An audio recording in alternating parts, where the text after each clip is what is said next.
Okay, let's see how our drop screen effect works. So here we have imported our package here, and we have a sample scene with some primitives. And let's go to our project settings. You can open it here from the window panels, project settings here. So if you go to the graphics tab, first of all we have to roll down and enable this compatibility mode, render graph disabled button, because we are using the old renderer features. We have to enable this. And let's come back, roll up to our graphic settings, and here you can see our render pipeline. If we click it, it will just navigate to our project window, to the asset here. So this is our as you can see, our render pipeline. If I go to the inspector, you can see its properties here. So this depth texture and opaque texture must be enabled, and here it uses this renderer data, which hosts the renderer features and other options like render path, etc. So we will add our drops here. I will just click the add render feature here and write drop. So here our drop screen effect here. So you can see there are some material slots here. If I click to this drop screen script, it will just navigate to our folder. Here you can see our materials resides here. So I will just drag and drop this drop screen sample material to first drop screen material slot, and this drop alpha sample material to our alpha blend material. And I will just disable this check main cam. It actually checks the main camera in the scene and renders the effect for that camera only. So if you have more than one camera, you can just enable it, so it will just draw the effect only for that main camera. So I will just disable it for the demo purpose here. And this, of course, the render section is on which state this effect will be drawn. So it is by default before rendering other post-processing effects.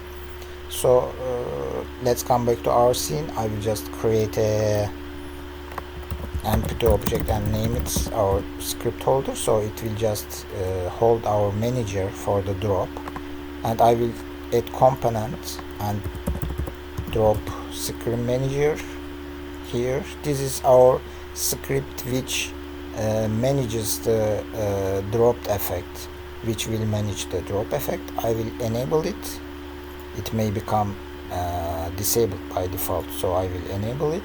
And let's just hit the run button, and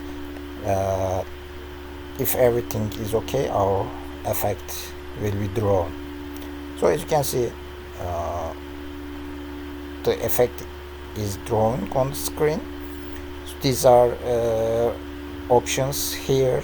This downsample option just downsamples the process. Of course, it loses a little bit reality because of the dropping the resolution, but it will run very fast. For example, on lower end phones, mobile phones, so you can just downsample it.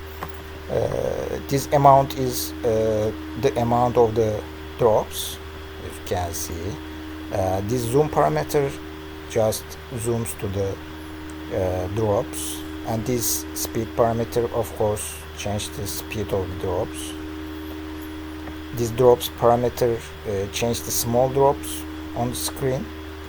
So I will make them other ones 0 so we can see better. So this small appearing disappearing drops will be changed with this drops parameter, and these big rivulets are the big rivulets comes back to down. This I will just make it 0 to see the other small rivulets, as you can see. So this you can make the combination of these three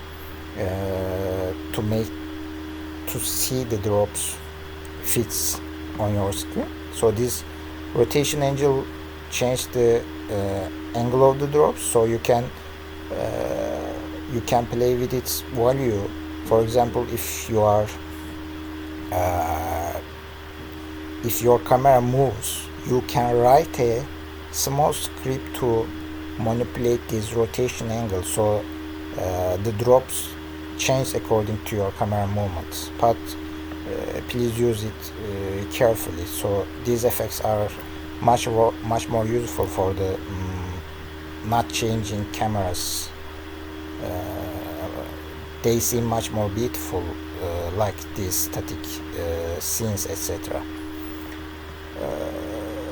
And these other parameters are some for debugging and testing purposes, so they don't work, so you don't have to play with them. So hope that post effect works very well for you.